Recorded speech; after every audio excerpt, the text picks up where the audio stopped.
Imagínate sentada a la mesa de la cocina, con la pluma temblando en la mano, firmando el final de un sueño. «Es lo mejor para nosotros», dijo, pero las palabras fueron como cuchillas.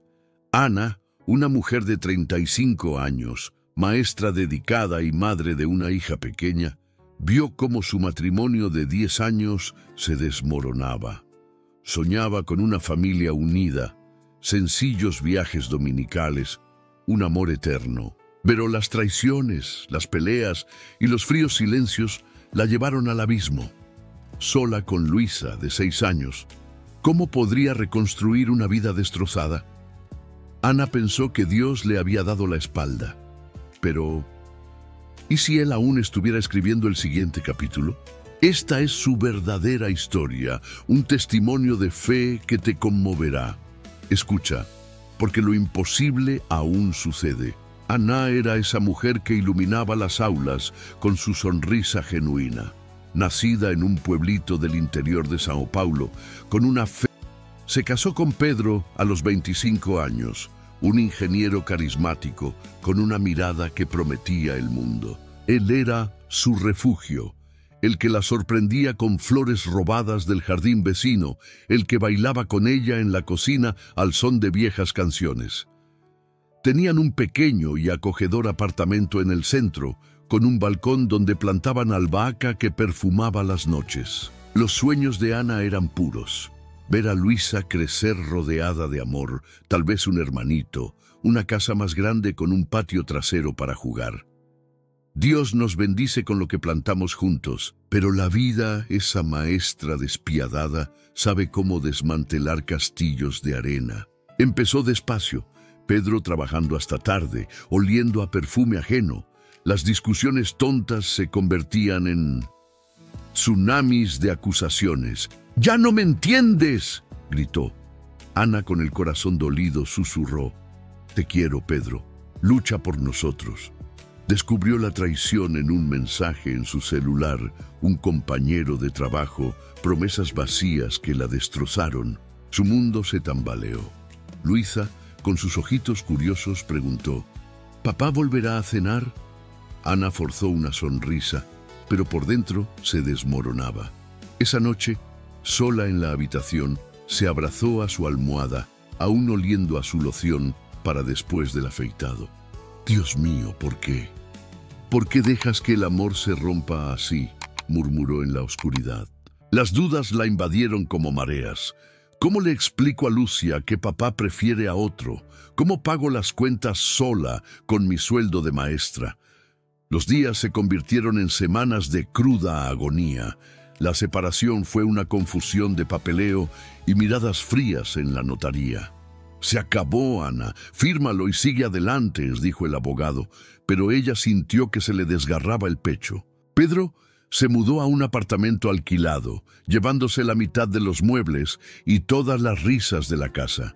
Ana se quedaba despierta hasta el amanecer, reviviendo recuerdos. El día de su boda en la sencilla iglesia. El nacimiento de Lucia con él, llorando de emoción. Ahora, el silencio en la casa era ensordecedor. Lucía, confundida, dibujaba familias felices y preguntaba: «Mami, papá ya no nos quiere». Cada palabra era una espina. Ana intentaba ser fuerte. Leía cuentos antes de dormir. Hacía panqueques los fines de semana, pero el estómago se le encogía de dolor. De madrugada, cuando Lucia dormía, se inclinaba sobre la mesa, llorando hasta que le dolía el cuerpo. «Soy un fracaso como esposa», se repetía. Sus sueños de unión eterna se convirtieron en cenizas. La fe, esa fiel compañera, parecía lejana como un eco. Iba a la iglesia por costumbre, pero sus oraciones salían como gemidos. «¿Dónde estás, Señor? ¿Me escuchas en esta soledad?».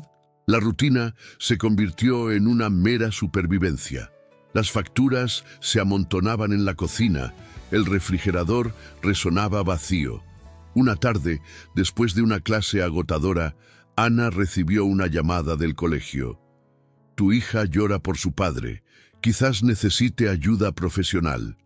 El golpe la derribó. Se sentó en el suelo del baño, con el agua de la ducha quemándole la piel, sollozando. Dios, si este es tu plan, duele muchísimo. Consideró rendirse. Tal vez volver a casa de su madre, dejando que Pedro obtuviera la custodia parcial. El vacío espiritual era lo peor. Sentía a Dios como un espectador indiferente. ¿Por qué se rompen los corazones, Señor? ¿Es este tu amor? Una mañana se miró al espejo y vio a una mujer vacía, con ojeras que evocaban noches de insomnio. Este es el fin, pensó. No hay vuelta atrás en este abismo. El colapso no fue repentino. Fue un derrumbe gradual, como un puente oxidado que cede. 3 meses después de firmar, Ana tocó fondo. Pedro solicitó la custodia exclusiva de Lucia, alegando que no manejaba bien el estrés. El tribunal programó una audiencia y Ana, sin abogado, sintió que se le escapaba el polvo. Guardó los juguetes de Lucia en la sala, entre lágrimas contenidas, mientras la niña jugaba en su habitación, ajena al caos. «Mami, ¿papá me va a llevar a vivir con él?», preguntó Lucia con una inocencia desgarradora. Ana la abrazó con fuerza. «No, hija, Dios nos cuida». Pero en su mente, esas palabras sonaban vacías como conchas en la playa. Esa noche, la desesperación la invadió. Se sentó en el porche bajo la luna implacable, con una copa de vino medio vacía, la primera en meses, en la mano. «Pedro, ¿por qué nos traicionaste? ¿Qué hago ahora?». Las dudas la consumían. ¿Dios existe realmente o es una ilusión para los débiles? Recordó las promesas que su madre había recitado de la Biblia. «El Señor es mi amparo y mi fortaleza». ¿Dónde estaba ese refugio ahora? El vino le nubló la vista y por primera vez maldijo a Dios en voz alta. «Si me amas, demuéstramelo. Reconstruye lo que rompiste», gritó hasta que se le quebró la voz, atrayendo miradas curiosas de sus vecinos. Se tambaleó hacia atrás, se desplomó en el sofá y cayó en un sueño agitado, lleno de pesadillas. Pedro se llevó a Lucia. Ella extendió la mano, pero cayó en el vacío. Al amanecer, el vacío era absoluto. No fue a la escuela, llamó para decir que estaba enferma, pero era su alma la que estaba enferma. Pasó el día en cama, ignorando los llantos de Lucia. La niña entró en la habitación con los ojos rojos. «Mami, ¿te vas como papá?». Esa pregunta fue el detonante. Ana se levantó, la abrazó y lloró con ella hasta el atardecer. «No, amor, mami se queda, pero ¿cómo?». En ese momento de oscuridad total, sintió la distancia de Dios como un precipicio. La Biblia en su mesita de noche acumuló polvo. Las oraciones se convirtieron en silencios acusadores. «¿Me has abandonado, Señor? ¿O soy yo la que ya no cree?». Consideró rendirse, entregar a Lucia a su padre, desaparecer ella misma. El fondo del pozo era un lugar frío, donde la esperanza parecía un lujo ajeno. Pero en medio del tumulto, una pequeña chispa, una amiga de la iglesia, dejó una nota en la puerta con una oración. «Reza, Ana, Dios no duerme». La leyó con amargura, pero algo se agitó. «¿Y si...?». «No», negó con la cabeza. Demasiado tarde. Esa semana el colapso se agravó. Perdió las gratificaciones escolares por ausencias. El alquiler se atrasó y el administrador del edificio llamó a la puerta. Terminaron en una pequeña habitación prestada en casa de su madre, con las maletas en el suelo. Ana miraba por la ventana empañada, observando cómo pasaba la ciudad indiferente. «Esto es un infierno», murmuró. Las noches en ese espacio reducido eran eternas. Lucia se acurrucaba contra ella, preguntándole por su antigua casa. Su fe, esa llama vacilante, se extinguió. ¿Vale la pena creer en un Dios que calla? Preguntas que flotaban como humo. Pausa. ¿Y si en ese silencio Dios estuviera obrando? ¿Y si el colapso fuera solo el preludio de un milagro? El milagro no llegó con trompetas celestiales. Fue sutil, como un soplo de viento. Era el cuarto día en la pequeña habitación de su madre, con el dinero menguando. Ana, agotada, llevó a Lucia al parque infantil cerca de la iglesia, su único refugio gratuito. Sentada en un banco desgastado, vio a una anciana alimentando palomas. Se acercó, notando sus ojos hinchados. «Veo que llevas el mundo sobre tus hombros, hija. ¿Quieres desahogarte?» Era la hermana Clara, una misionera metodista jubilada que visitaba la ciudad. No la conocía, pero algo en su voz tranquila la desarmó. Le contó todo: la traición, el divorcio, la batalla por la custodia. Clara escuchó en silencio sin juzgarla. «El dolor es real, Ana. Pero recuerda, porque para Dios nada es imposible». Lucas 1:37. Él no te ha olvidado. Trabaja en silencio, tejiendo hilos invisibles. Esas palabras fueron el primer rayo de sol. Esa noche, por primera vez en meses, Ana se arrodilló junto a la cama improvisada. «Señor, si estás ahí, dame una señal, solo una». No esperó a que cayera un trueno.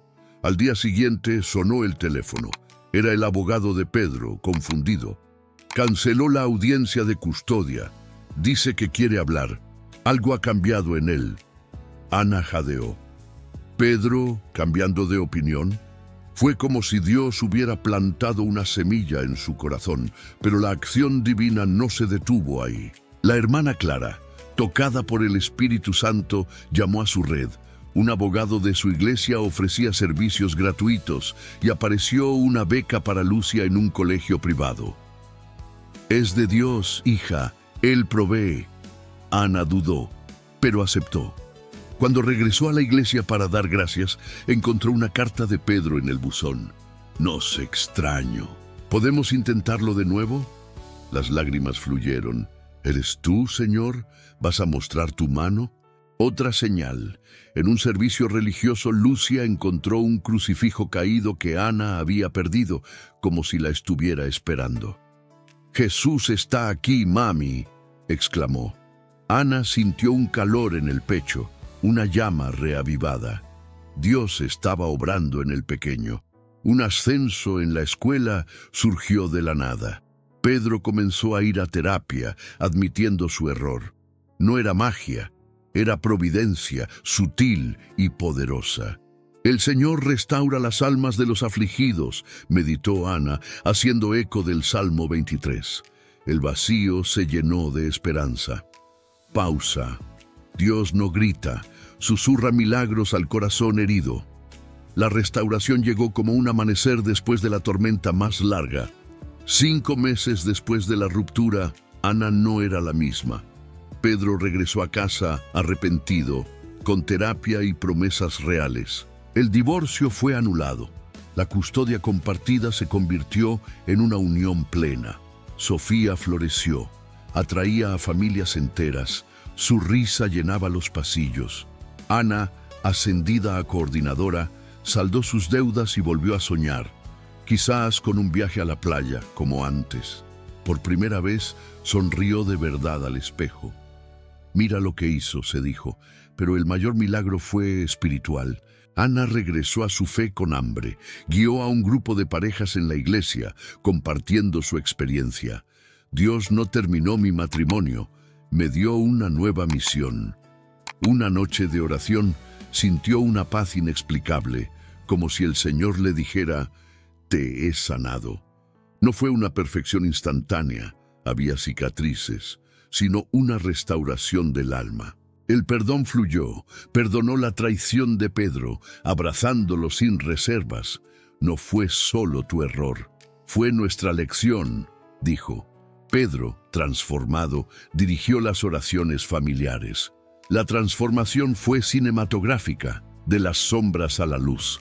Una mañana, en el jardín, ahora lleno de fragante albahaca, Ana oró: «Gracias, Señor, por el amanecer». Lucia corrió riendo y Pedro la levantó. Ana los abrazó sintiendo la presencia de Dios como una cálida manta. Aprendió que el dolor forja oro. Su fe, antes frágil, ahora era un ancla. «El mismo Dios que me crió te criará a ti», predicó. La soledad se convirtió en comunión, el vacío en plenitud. El nuevo comienzo fue simbólico. Plantaron un rosal en el patio trasero y bajo sus flores la familia renació. La esperanza floreció donde antes había ruinas. Llora conmigo, querido oyente, porque en esta restauración ves tu propia promesa. Dios escribe finales inesperados. Ana descubrió que el milagro no se trataba solo de recuperar el amor, sino de florecer en la presencia de Dios. El mismo Dios que cambió esta historia puede cambiar la tuya. Si estás en tinieblas, ora, Él escucha. Suscríbete y únete a nosotros para escuchar más historias reales donde Dios transforma lo imposible. Si esta historia te conmovió, suscríbete y comparte este video. Dios todavía escribe finales felices.